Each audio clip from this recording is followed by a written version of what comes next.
Mesdames et messieurs, bonsoir et bienvenue dans votre émission l'Afterwork. L'Afterwork, c'est votre émission où nous décryptons pour vous l'actualité politique, culturelle et même sportive. Et tout au long de cette émission, je serai en compagnie de nos chroniqueurs maison, Damien et Hospice. Chers confrères de la maison, bonsoir et bienvenue. Bonsoir Samuel, bonsoir et bonsoir également à nos amis téléspectateurs. Voilà. En complicité avec la régie, je vous propose de savourer cette belle musique de First King sur le titre Aoyo.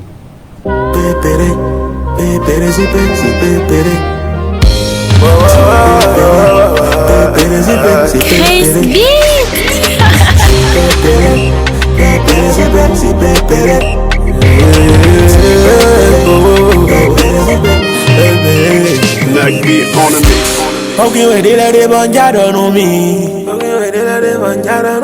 On balance ya imitant de nous délégués. Attends, et quoi ça qu'on le colo béjèque on. Attends, et n'est pas petit on. Alors, et n'a ya chobo na mon doton. Glegwe no wenye ni fura mono jimi. Takbono boga ye we was said that cheji. No we vina no atome wa ere. Gonna jaillir, mais comme il est blé. Je soulève mon frère à la santé de mes ennemis. Tous ceux qui passent le temps à fouiner dans ma vie. Et non, ma vie go flouné. Mi mano tali, mi mani sache. Mi de blé, après ta awoyo. Awoyo, mi mano montono yo. Mais si ta sève d'ailleurs, et de ce mi ouais mon début. Autant n'a non sève. Après ta awoyo. Mi mano montono yo. Mais si ta sève d'ailleurs, sève non sève.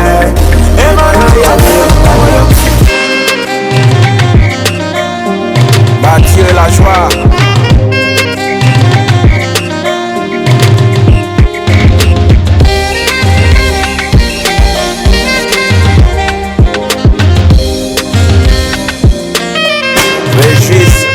Allez te crier, je m'en remets des templés. Mais banaré, check blé, gaga nan soucié. Et les voitures banouan bêta, et mana yeye. Qui sait zo et non m'lamida, ou m'en a tchak pété. Et taillé, d'obo dans d'orumi. Moi je fais partie des enfants bénis. Maman n'a qu'un ouais bien l'emba. Mais si ça ouais attention en signe pétard. Donc il veut dire les madons ou et chobo na. Il est beau pour nous coucher, mais t'es du haut diable. Attends, fille, boda, il t'est dit fille. Avant que la ouais soua, yé, mon envoilé. Arrêtez dans mi front, bah oui, mais dans les sous-collants. Y'a mon nom là, côté, mais ouais, non, non. Bouton là, bouton fort, bouton là, bouton, mais ben, ouais, il m'a besoin là-dedans. Après ta awoyo, ouais, il m'a non, mon don, mais si ta sœur est d'ailleurs, il t'a fait mieux, ouais, mon début. Bouton là, non, c'est ouais. Après ta awoyo, ouais, il m'a non, mon don, mais si ta sœur est d'ailleurs, c'est ouais, non, c'est. Et mon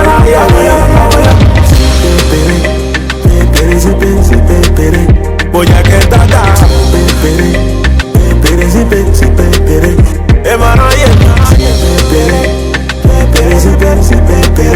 Boya que tata Frère c'est pose Gisle à côté C'est fast now Ziza Roro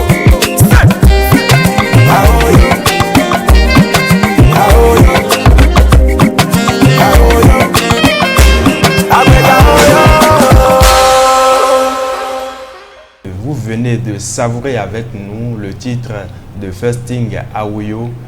Dites-nous, cher confrère Damien, que vous inspire cette chanson? Cette chanson, monsieur, m'inspire, disons, les gens qui sont nés et qui ne cherchent qu'à fouiller dans la vie des autres.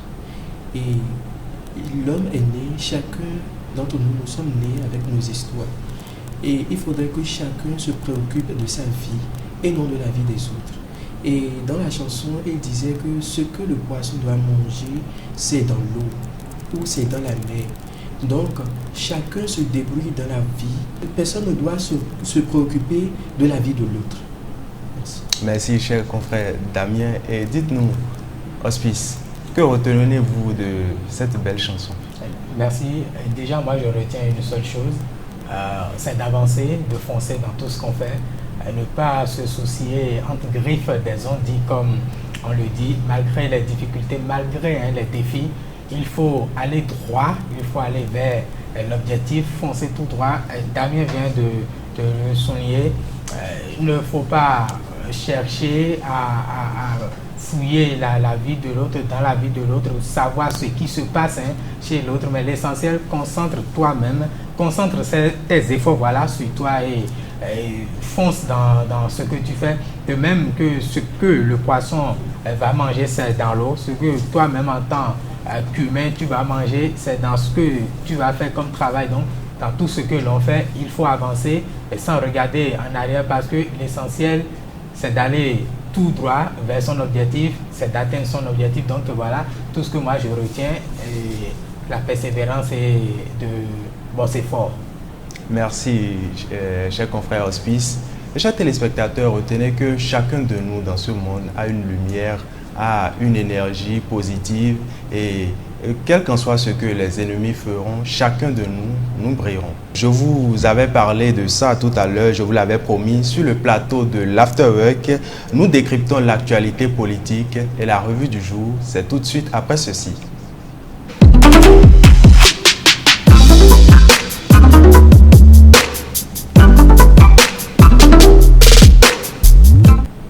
Nous démarrons aujourd'hui avec une bonne nouvelle pour les citoyens. Le gouvernement béninois vient de franchir une nouvelle étape dans la modernisation de l'administration publique en simplifiant les procédures liées aux documents d'identification et plusieurs parutions en parlent. Talon simplifie tout, les pièces d'identité changent de régime, nous apprend le potentiel. Libération nous révèle que 6 pièces sont désormais reconnues, dont un certificat dédié aux afro-descendants. La durée de validité du CIP passe à 5 ans, nous indique l'opinion aujourd'hui. Talon offre un cadeau de fin d'année aux Béninois, se réjouit les 4 vérités. Par ailleurs, dans le cadre des législatives de 2026, le matinal nous révèle que souffle désormais un vent de renouvellement à la mouvance présidentielle. Non-présence de Gbadamassi, Toko et Adambi sur la liste BR pour les législatives de 2026. Selon les informations reçues par le confrère de Soleil Bénin Info, cette décision serait un choix personnel des députés pour permettre à la jeunesse de venir faire son expérience. Une décision qui soulève des interrogations politiques, mentionne le journal. Pour le quotidien La Boussole, il s'agit là d'une décision salutaire. Le journal, visiblement mieux informé, nous apprend que ce mercredi 19 novembre est le dernier jour pour le dépôt des dossiers législatifs à la Sénat et visiblement, les partis jouent contre la montre. Et pour ce qui est du permis de conduire au Bénin, le journal Le Potentiel nous annonce une modernisation du système. Le répertoire des questionnaires actualisés, la NAT renforce les examens théoriques, nous rapporte le journal. Enfin, Amicale internationale, l'autre vision nous révèle que le Burkina Faso bat le Bénin et finit en beauté. Voilà l'essentiel pour la revue du jour. Eh bien, au nombre des nombreuses informations décortiquées dans la revue du jour, il revient que nous n'avons plus besoin désormais de légaliser la copie de nos documents d'identification avant de les utiliser désormais pour des demandes d'emploi ou tout autre service. Chers confrères de la maison, je m'adresse directement aux confrères Hospice. Que pensez-vous de cette nouvelle disposition que le gouvernement vient de mettre en place?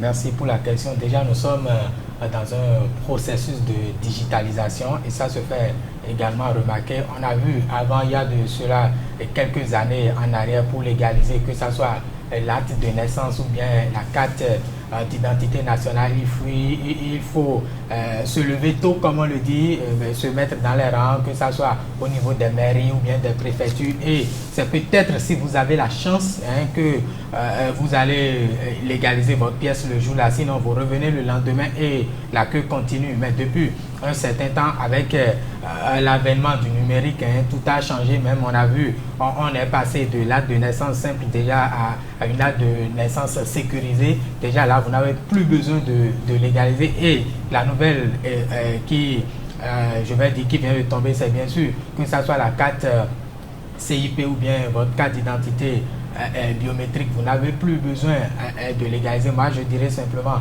chapeau au gouvernement parce que fini désormais les longues files d'attente dans les institutions. Également, cette décision intervient, je vais dire, dans un contexte où le Bénin quand même mise beaucoup sur le numérique. D'ailleurs, nous sommes en plein pied dans la semaine du numérique. Donc, je pense que le Bénin également sur ce côté-là essaye quand même de faire son petit bonhomme de chemin pour, je vais dire, atteindre le niveau des autres pays de l'Afrique. Donc, c'est une décision qu'il faut beaucoup saluer. Et également, il faut aussi le rappeler, on a vu tout récemment, le gouvernement a également lancé le concours de recrutement des agents de la police où au nombre des dossiers, il faut quand même une copie légalisée, si je ne me trompe, de l'acte de la carte CIP ou bien de la carte d'identité. Je pense que ça simplifie également la chose et je vais dire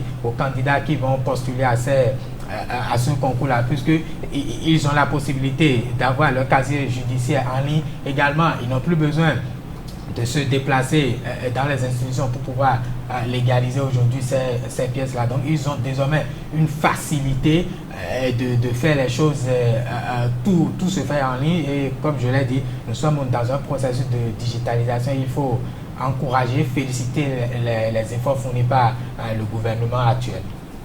Voilà une nouvelle disposition que le gouvernement met en place pour le bien-être des citoyens. Cher confrère Damien, que pensez-vous de cette nouvelle décision? Bon, cette décision vient à point nommé, comme l'a dit mon confrère Hospice, et les citoyens, ça permet aux citoyens de gagner du temps et de l'argent, bien sûr, et d'éviter également les tracasseries habituelles. Et aussi, ça nous évite la lutte contre la corruption.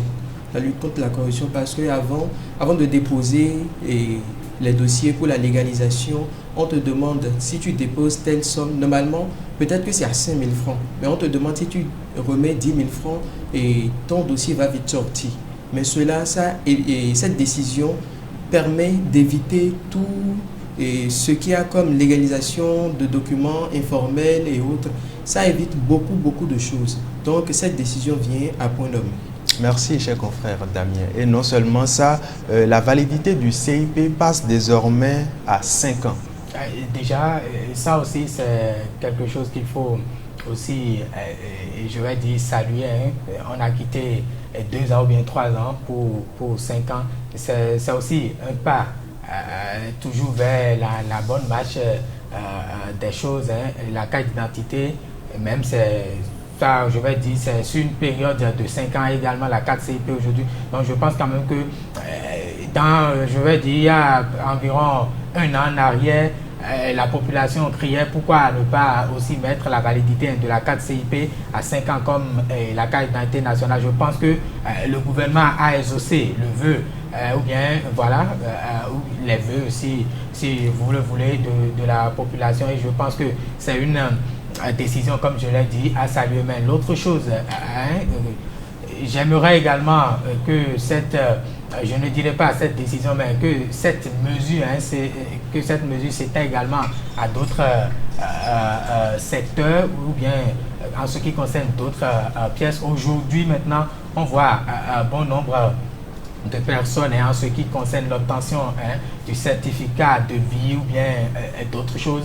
Ce sont des pièces qui, pour le moment, ne se font pas encore en ligne, surtout l'obtention du certificat de vie. Donc, toujours dans le processus de digitalisation, si le gouvernement aussi peut penser à cela et faciliter la tâche également à ceux qui, je vais dire, sont dans le besoin pour que, bon voilà, on sache désormais qu'au Bénin, tout se fait en ligne. Vous n'avez plus besoin de mener des démarches de tracasserie. Donc, après tout, tout concourt bien de la population et tout est relatif du gouvernement. Après, je vais dire, la rupture, on peut affirmer fièrement que bon voilà, on a connu des réformes dans tel domaine. Ce n'est pas seulement le secteur du numérique, mais également on a vu les réformes dans d'autres domaines également.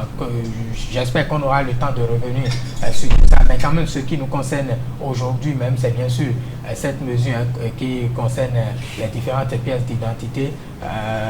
Je vais simplement dire que le gouvernement continue sur cette lancée afin d'offrir à la population béninoise des meilleures conditions de vie et de travail.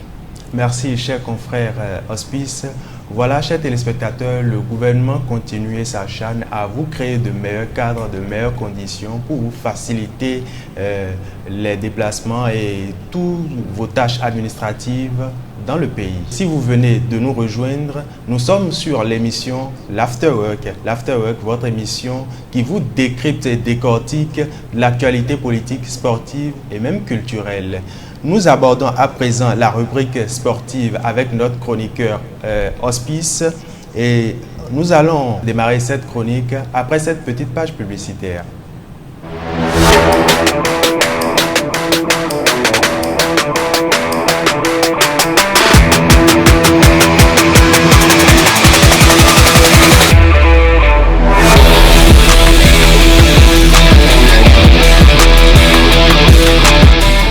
De retour sur notre plateau, chers téléspectateurs, nous démarrons avec l'actualité sportive.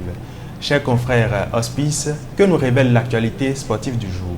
Voilà, merci beaucoup Samuel. L'actualité sportive d'aujourd'hui, nous allons essentiellement parler du volleyball et du football. Nous allons démarrer par cette note du volleyball en ce qui concerne la Coupe du monde du volleyball Adélaïde 2025. Le Bénin a fini meilleure nation africaine du tournoi. Il faut simplement retenir que le duo béninois Tokweyon et Yakubu a écrit une nouvelle page historique du beach volleyball national lors des mondiaux disputés à Adélaïde en Australie. Pour leur toute première participation à cette compétition, bien entendu, les Guépards du Sable ont marqué les esprits. Éliminés déjà en phase de poule, les deux joueurs ont toutefois décroché une performance majeure, un set arraché face au Portugal, un résultat déterminant qui permet également au Bénin de terminer meilleure équipe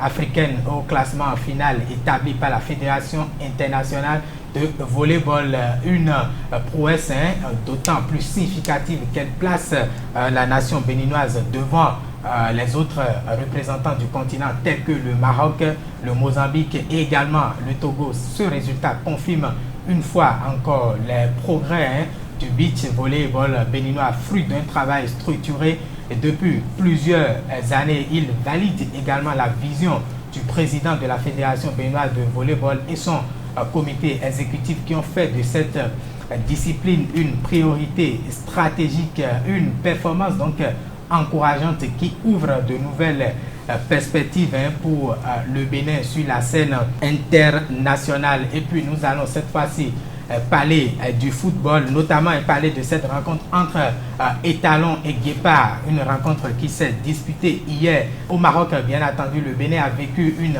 préparation compliquée hier, opposé au Burkina Faso au stade El Bachi de Mohamedia. Les Guépards se sont inclinés lors de leur ultime test avant la CAN 2025. Les Étalons ont puni à 3 reprises les Guépards, une défense béninoise souvent prise dans le dos. 2 premières réalisations quasiment similaires en première période ont rapidement mis le Burkina Faso sur orbite, et alors que les Guépards tentaient d'exister dans le jeu sans se montrer réalistes, bien entendu dans le dernier geste, les Burkinabés ont scellé leur victoire dans le temps additionnel malgré quelques séquences intéressantes, notamment je vais dire ce but raté de Torsine Aegoun. Les hommes de Guénot n'ont pas su convertir leurs opportunités, affichant un manque de précision et de sérénité dans la zone de vérité. 3-0, c'est le score qui a sanctionné cette rencontre, le sélectionneur et son staff ainsi que les joueurs devront corriger les errements défensifs et retrouver la confiance pour aborder la CAN qui se pointe à l'horizon. Et à l'issue même de cette rencontre, le sélectionneur des Guépards a livré ses impressions. On l'écoute bien attendu en complicité avec la régie. Match très sérieux, avec beaucoup d'agressivité entre deux équipes qui se sont bien battues. Nous avons affronté une équipe qui est 30 rangs plus haut que nous au FIFA classement, c'est-à-dire ils sont 63e et nous 93e. On a vu dans l'efficacité, dans le réalisme, la différence. Nous avons commis des erreurs alors que le début du match était très bon, il était en notre faveur, les 20 premières minutes. Est arrivé un but sur une erreur individuelle, on va dire. Et ensuite, un deuxième but dans les arrêts de jeu de la première mi-temps. Nous avons fait 5 changements à la mi-temps. Ça a apporté un peu plus de stabilité, un peu plus de rigueur. Et on a vu une deuxième mi-temps meilleure que la première. On a vu aussi qu'on aurait pu marquer. Je me demande encore comment on a fait pour ne pas marquer le 2-1. Et puis comme souvent, quand vous ne profitez pas de vos occasions, vous êtes punis. Et on a encaissé encore dans les arrêts de jeu un troisième but. Voilà, c'est un résultat qui va réveiller les joueurs. Je pense que beaucoup d'enseignements à tirer. Souvent on voit les mêmes erreurs sur le côté, pris dans le dos. Donc c'est là qu'on doit travailler. Parce qu'il y a eu aussi de bonnes choses. Notamment au milieu du terrain, j'ai bien aimé le pressing de Dodo, de Hassan, l'entrée de Olaitan. On a vu de bonnes choses. On a vu un Tosin aussi qui a fait 90 minutes, qui est rentré dans l'axe, qui a failli marquer le but du 1-2. Donc il y a aussi des renseignements positifs, pas que du négatif. En tout cas, c'est un avertissement avant la CAN, où on va rencontrer une équipe dans ce style-là, justement, qui a la vitesse, qui a de bons ailiers et qui va être très difficile. Il est logé dans le groupe D pour la CAN 2025. Le Bénin va débuter son tournoi le 23 décembre contre la République démocratique du Congo avant d'affronter le Botswana le 27 décembre, puis terminer la phase de groupe le 30 décembre face au Sénégal. Et déjà, avant même le coup d'envoi de cette CAN, les yeux sont désormais tournés vers la prochaine édition. Le tirage au sort de la prochaine CAN, bien entendu, celle de 2027, co-organisée par le Kenya, la Tanzanie et l'Ouganda, sera effectuée ce soir, même tout à l'heure, dès qu'il sonnera 19h. Ce sera effectué à Rabat. Cette édition marque un tournant important avec un nouveau format de compétition pour accéder à la phase finale qui s'annonce historique pour l'Afrique en général, programmée à 19h en marge des CAF Awards 2025. La cérémonie confirme une nouvelle fois de plus la phase, la place de Rabat comme l'un des épicentres majeurs du football africain. Les éliminatoires se dérouleront en mars 2025 avec une configuration entièrement repensée. Les sélections africaines seront réparties en 13 groupes de 3 ou de 4 à l'issue des matchs. Les 13 premiers vont directement rejoindre cette Coupe d'Afrique des Nations et les 3 meilleurs deuxièmes vont également rejoindre la compétition et les 3 autres deuxièmes, sinon les deuxièmes qui restent vont disputer un barrage pour pouvoir sortir les 5 autres équipes qui vont rejoindre la compétition. Et nous allons finir, bien entendu, comme je le disais, avec les CAF Awards, cette cérémonie qui va avoir lieu tout à l'heure également à partir de 20h. Bien entendu, 12 distinctions au total seront remises au cours d'une soirée que la Confédération africaine de football promet d'être riche en couleurs. Les 12 trophées couvriront toutes les sphères du football africain. Bien entendu, joueurs et joueuses africains de l'année, gardiens et gardiennes de but de l'année, entraîneurs masculins, jeunes joueurs et jeunes joueuses, un club masculin de l'année, sélection masculine et féminine de l'année, bien entendu, et le beau but également de l'année. Autant de distinctions qui seront mises sur la table ce soir. La catégorie la plus attendue pour cette compétition reste le meilleur joueur africain, où 3 finalistes se sont détachés après une année marquée par des performances de haut niveau. Pour le meilleur joueur interclub, le Congolais Fiston Mayele figure en tête d'affiche aux côtés de son coéquipier Mohamed Chibi et du buteur du Chan Oussama Lamliwi. Côté banc, on retrouve Mohamed Wabi, entraîneur et je vais dire champion du monde U20 avec la sélection du Maroc. Le Bénin ne sera pas, ou bien aucun joueur béninois n'est représenté, mais tenez-vous tranquille, le Bénin sera bel et bien présent à cette compétition, puisque la maîtrise de cérémonie sera assurée par la diva béninoise Angélique Kidjo. Donc pour les amoureux du football, vous pouvez déjà prendre le rendez-vous dès qu'il sonnera à 20h pour suivre cette cérémonie déjà riche en couleurs. Voilà, donc Samuel, ce qu'on peut retenir de l'actualité sportive du jour. Merci Hospice pour cette très belle présentation de l'actualité sportive. Vous nous disiez tout à l'heure que le Bénin a perdu, l'équipe béninoise a perdu face à celle du Burkina Faso.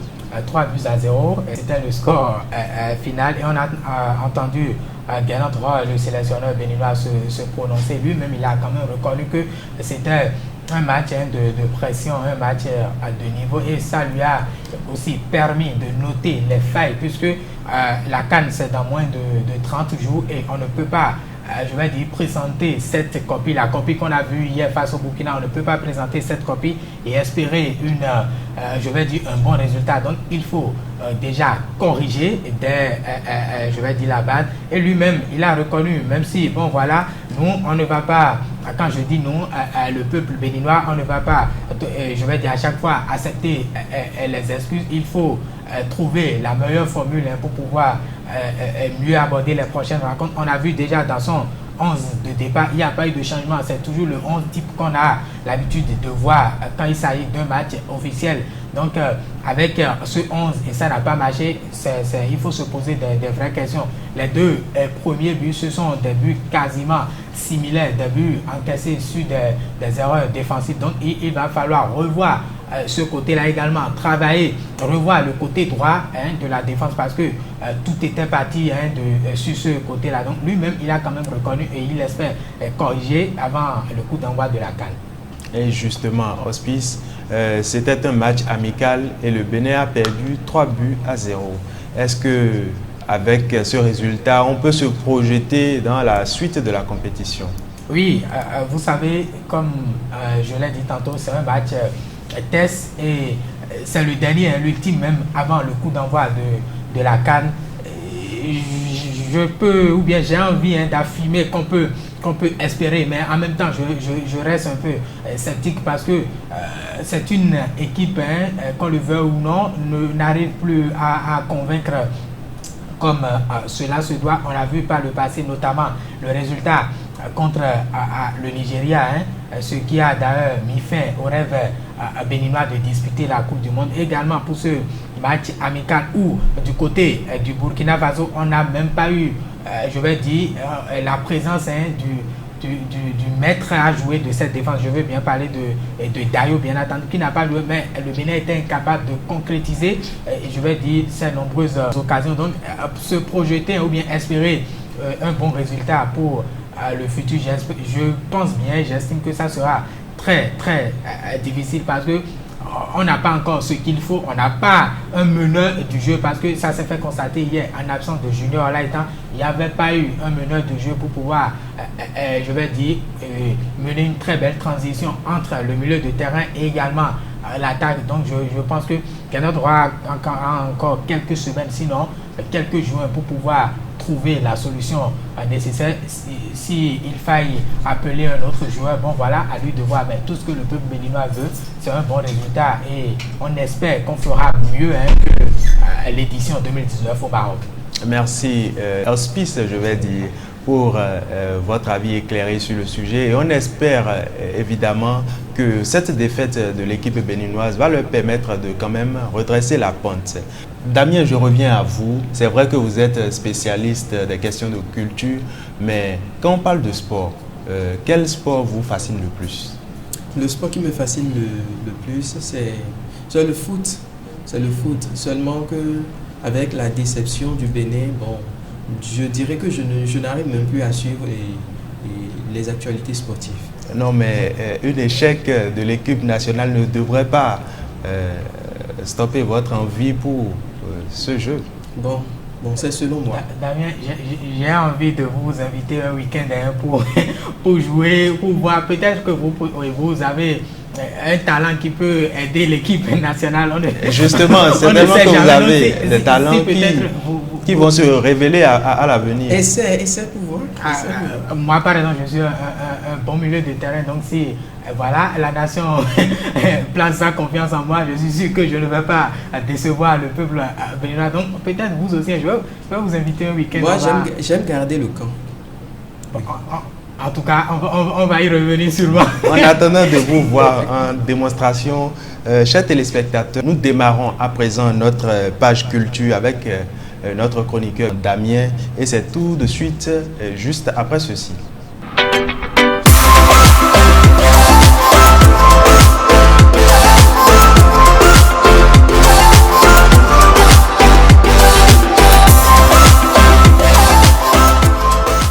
Place maintenant à notre rubrique culture.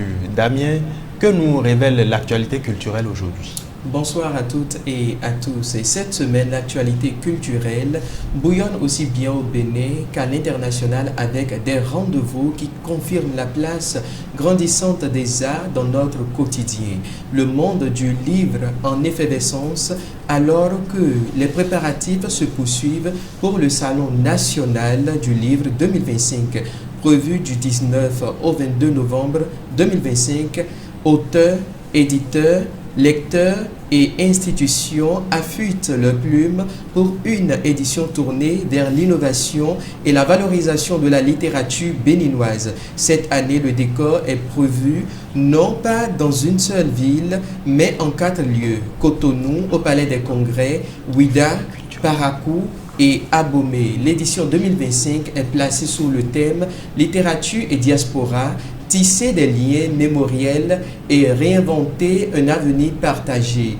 Aussi, la 10e édition des rencontres internationales des arts de l'oralité, les RIAO, une véritable biennale du conte et de la diversité culturelle. Cette année, l'événement se tiendra du 20 novembre au 6 décembre 2025 et s'étendra bien sûr dans plusieurs villes du Bénin, Cotonou, Abomey-Calavi, Ouidah, Porto-Novo, Dassa-Zoumé, ainsi que d'autres communes hôtes.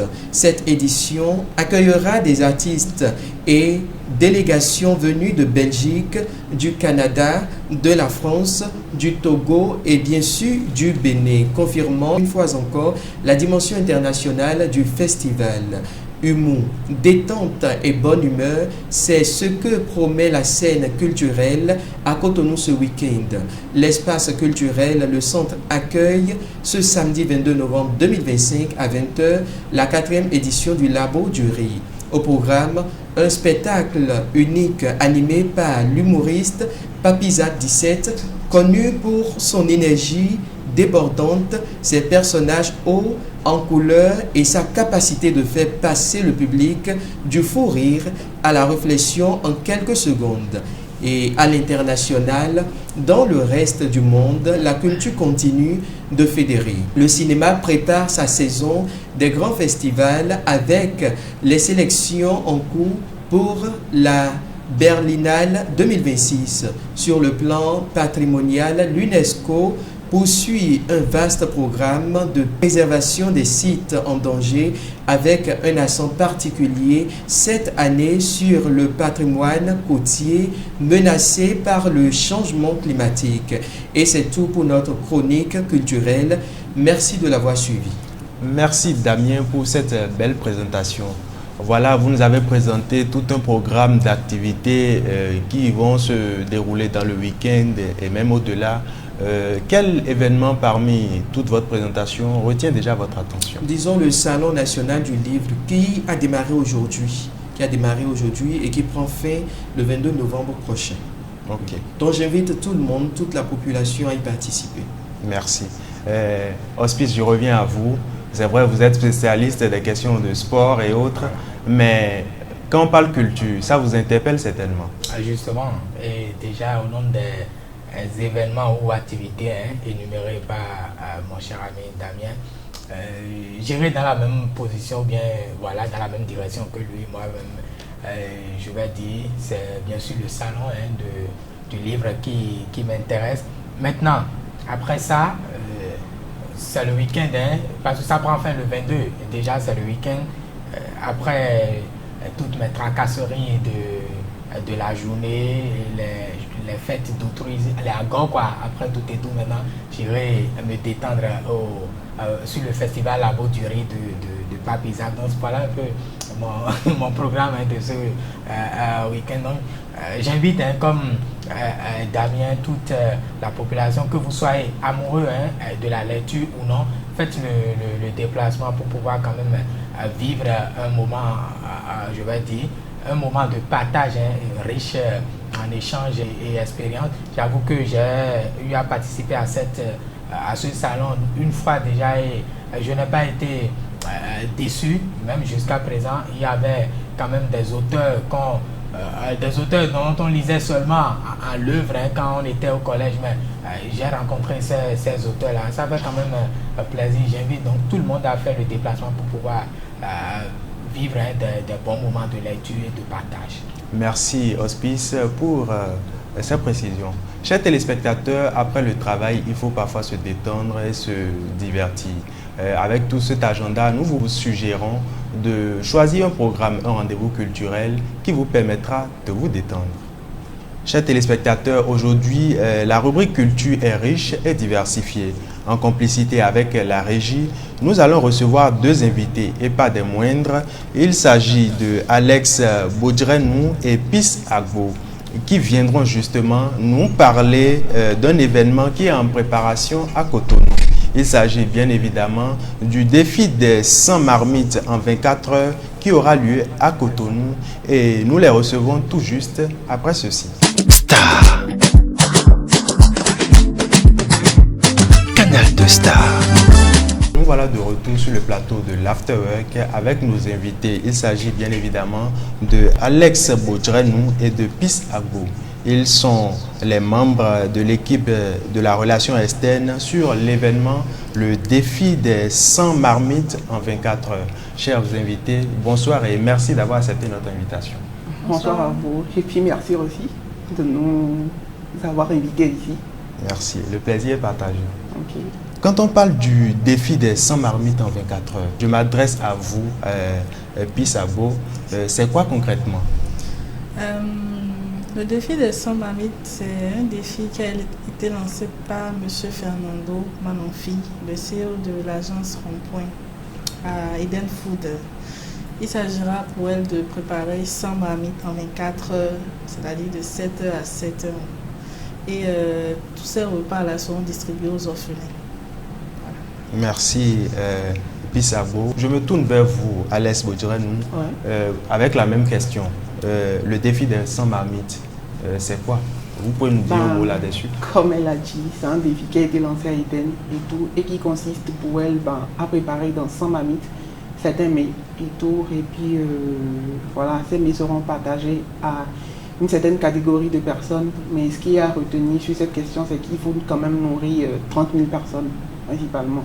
Et la majorité de ces personnes seront des personnes défavorisées. Défi de 100 marmites en 24 heures. Certainement au cours de cet événement, il y aura plusieurs mais qu'est-ce que vous allez en faire de tous ces repas qui seront concoctés? Comme je le disais, c'est partager à des personnes démunies et tout. Des orphelins, des personnes dans des centres psychiatriques, des personnes en prison, des personnes qui en ont réellement besoin et aussi des personnes qui seront là et tout. Même tous ceux qui veulent et tout, ils peuvent venir et tout, et puis voilà, ils pourront prendre à manger. C'est nourri quand même 30 000 personnes. Mais la majorité, c'est des défavorisés. En gros, c'est une action sociale et tout qui est visée à travers ce défi-là. Ok, merci beaucoup. Le défi des 100 mamites en 24 heures, c'est une activité, c'est un événement qui intéresse beaucoup de nos téléspectateurs. Quelles sont les conditions à remplir pour pouvoir participer à ce genre d'événement? Est-ce que c'est ouvert à tout le monde, à tout le public? Est-ce qu'il y a des conditions? Et quelles sont les conditions qu'il faut remplir pour pouvoir participer à cet événement? Pour pouvoir y participer, il faudrait juste aller sur le site, s'inscrire pour demander une invitation. Sinon, c'est ouvert à tout le monde. Il n'y a pas de personne en particulier. Est-ce que vous pouvez nous donner le site? Parce que nos téléspectateurs nous suivent et ils ont sans doute besoin des informations, des sites pour pouvoir vous contacter, vous joindre pour plus d'informations. Ok, je rebondis là-dessus. Le site en gros c'est défiextrême.bj. Okay. Le site défiextrême.bj, vous allez là-dessus, vous allez voir qu'il y a 3 différentes catégories. C'est vrai que nous avons commencé la communication depuis. Et donc, il y avait une première catégorie, notamment, qui consistait à demander des invitations et tout. Parce que, voilà, et il y avait 1000 personnes. Donc, on a déjà bouclé cette étape-là. 1000 personnes ont demandé 1000 invitations et tout. Et après, il y avait également la partie qui consistait à faire des dons et tout. Et puis, voilà. Et ceux-là aussi bénéficieront, bien évidemment, des invitations. Vous allez me demander, pourquoi des invitations? C'est parce que nous faisons cela dans Canal Olympia. Et vu que Canal Olympia, c'est une certaine quantité de personnes que ça peut contenir et tout. Nous sommes obligés en fait de faire l'entrée sur invitation. Mais ça ne veut pas dire que voilà, c'est uniquement ceux qui auront l'invitation qui pourront manger. Il y aura également des centres, des points de distribution, excusez-moi, hors de Canal Olympia. Donc vous pouvez même passer, prendre vos repas. En gros, ce jour-là, c'est comme je disais, tout le monde peut manger. C'est à manger pour tous. Tout le monde peut manger. Quand vous parlez du défi des 100 mamites en 24 heures, il y a certainement eu une idée derrière toute cette organisation-là. Qu'est-ce qui a justement motivé ce défi, 100 mamites en 24 heures? C'est organiser la plus grande action sociale qui n'ait jamais été faite au Bénin. Vous voyez, c'est réellement ça en fait, le but qui est derrière et tout. C'est de pouvoir toucher cette couche de personnes en fait, auxquelles on ne pense pas tous les jours, puisque nous, en tant que jeunes, on se débrouille et puis souvent on arrive quand même à joindre les deux bouts. Mais ce n'est pas le cas de tout le monde et tout, surtout de ces petits bouts de chou qui sont dans les orphelinats et tout. Donc la cause en fait derrière, c'est plus eux, principalement eux. Donc il y aura les 100 mamites et il y aura également des actions qui seront menées bien après le défi là et tout, toujours allant dans leur sens. Donc à la base, ça part d'un objectif noble. Exactement, c'est fait une grande action sociale. Je me tourne vers vous à présent, Pissago. L'événement 100 mamites en 24 heures, plusieurs téléspectateurs voudront vous contacter. Est-ce qu'il y a un numéro particulier ou le numéro de l'agence qui organise tout ceci? Est-ce qu'il y a un numéro qu'on peut contacter? Bon, oui, il y a un numéro que vous pouvez contacter pour vous informer de ce qui va se passer. Le numéro, c'est le 01 64 98 50 112. Voilà. Merci. Est-ce que vous pouvez répéter pour nos téléspectateurs? Bien sûr. 01 64 98 50 112. Chers téléspectateurs, si vous avez besoin de plus de détails, plus de précisions, contactez juste ce numéro qui sera inscrit en bas de la vidéo. Alex, est-ce que vous avez un message particulier à adresser à nos téléspectateurs? Bon, déjà, c'est réellement de sortir massivement, de venir et tout, participer à cette cause-là et tout, venir soutenir, participer, soutenir Eden Food. Et aussi, pourquoi pas lancer également des appels au don et tout, parce qu'on ne peut jamais en finir d'en recevoir et tout. Et s'il y a des gens qui veulent également se positionner sur l'événement en tant que sponsor, ça ne serait pas de refus. Pissago, est-ce que vous avez un message pour nos téléspectateurs? Donc, comme il a dit, on est ouvert à tout. Vous pouvez venir en tant que sponsor sur l'événement, vous donner ce que vous pouvez. On accepte tout. Chers téléspectateurs, je vous le disais tout à l'heure, notre rubrique culture d'aujourd'hui est riche et diversifiée. nous allons recevoir un troisième invité sur le plateau de l'Afterwork. Il s'agit bien évidemment de Athéna Koumasegbo, qui va nous donner également d'autres précisions sur l'événement, le défi des 100 marmites en 24 heures. Nous revenons tout juste après ceci. Star. Canal de Star. Chers téléspectateurs, nous sommes de retour sur le plateau de l'Afterwork avec deux nouveaux invités. Il s'agit de Athéna Koumasegbo. Elle est manager adjoint du Rond-Point, l'agence organisatrice de l'événement le défi des 100 marmites en 24 heures. Nous recevons également Samuel Idowu. Il est hipman sur l'événement. Nous allons les écouter tout juste après la pub. Star. Canal de Star. Chers téléspectateurs, nous sommes de retour sur votre émission l'Afterwork et nous sommes avec nos invités qui nous ont rejoints. Il s'agit bien évidemment de Athéna Koumasegbo. Vous êtes manager adjoint du Rond-Point, l'agence organisatrice de l'événement Le Défi des 100 marmites. Nous sommes également avec Samuel Idowu. Il est hipman sur l'événement. Chers invités, merci de nous avoir rejoints et merci également d'avoir accepté notre invitation. Merci à vous pour l'invitation. Le plaisir est partagé. Alors je me tourne directement vers vous, Athéna. Dites-nous, vous avez positionné sur l'événement Eden Food. Eden Food qui fait de bons mets, de bons plats. Et nous sommes curieux, nous nous demandons qu'est-ce qui a motivé le choix de Eden Food sur l'événement. Parce qu'à Cotonou, il y a plusieurs chefs qui font de bons mets également. Et qu'est-ce qui a motivé le choix de Eden Food sur l'événement? Comme vous l'avez dit, Eden Food est une influenceuse qui fait de bons plats. Bons plats précisément. On aimerait offrir déjà de la qualité à la cible qu'on vise et à travers ce qu'elle nous montre sur les réseaux, on voit qu'elle est passionnée de la restauration et qu'elle pourra relever ce défi.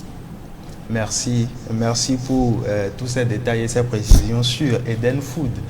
En nous suivant, elle serait vraiment contente parce que vous la valorisez. Et je me tourne vers vous, Samuel Idowu. Vous êtes hipman sur l'événement. Alors je vais vous demander, c'est vrai, pour l'événement, il y a tout un programme, il y a des artistes qui seront présents, il y a tout un programme de divertissement qui est prévu. Dites-nous, quelles sont les différentes activités auxquelles le public aura droit?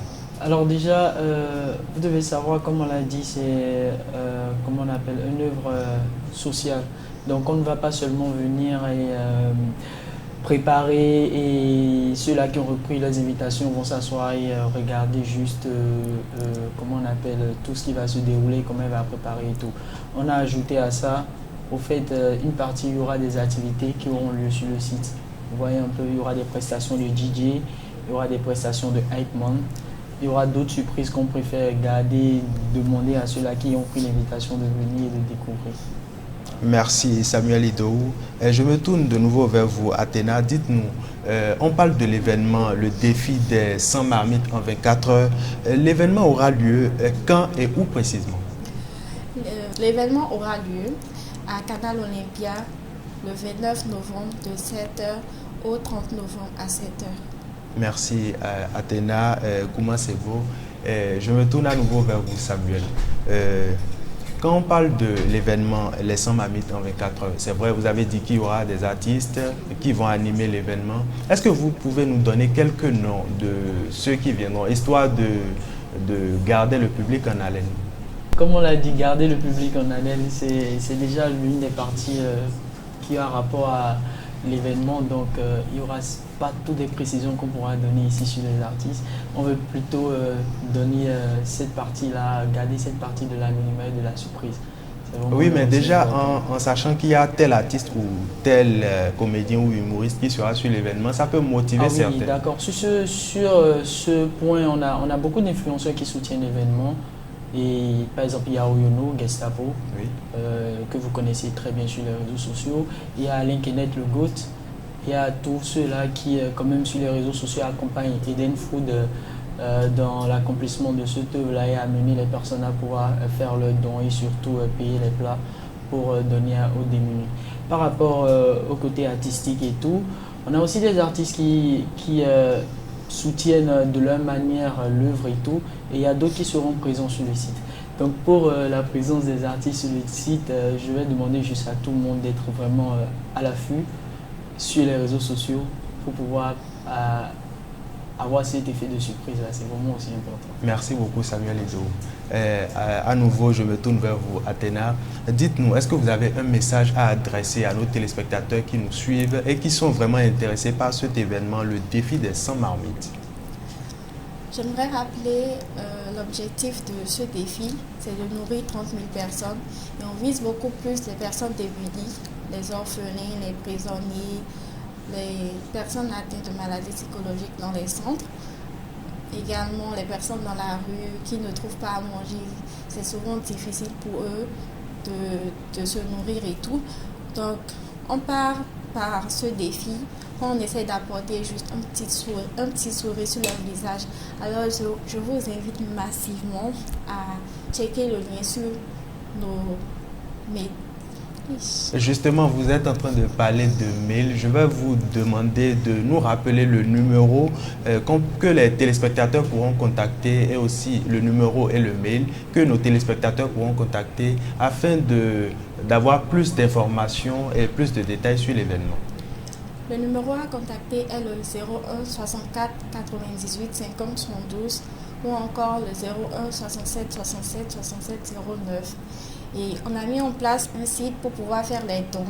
Le site est défi-extrême.bj, défi sans S, extrême sans S. Mais non, vous pouvez également faire des dons en nature comme des habits, de la tomate, peu importe ce que vous avez à donner.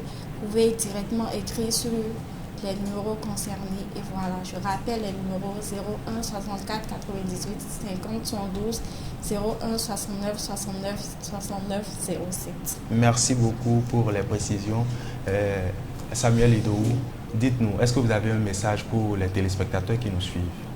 Alors déjà, le plus important par rapport à cet événement, c'est de demander à tous ceux-là qui ont la capacité, peu importe ce que c'est, de pouvoir faire le don, que ce soit en nature, que ce soit en espèces, et surtout aussi d'aller sur le site, comme elle a dit, défi-extrême.bj, sans S bien sûr, pour pouvoir acheter les plats à ces personnes-là et donner le sourire à ces orphelins, ces handicapés, les personnes qui sont dans le besoin. C'est vraiment important pour accompagner la science. Merci beaucoup. Chers téléspectateurs, le défi des 100 marmites en 24 heures, c'est un événement qui se déroule à Cotonou, à Canal Olympia, je précise, qui promet d'être riche et très intéressant. Nous vous suggérons de venir sur l'événement pour vous divertir, prendre plaisir et pour le bien de tous.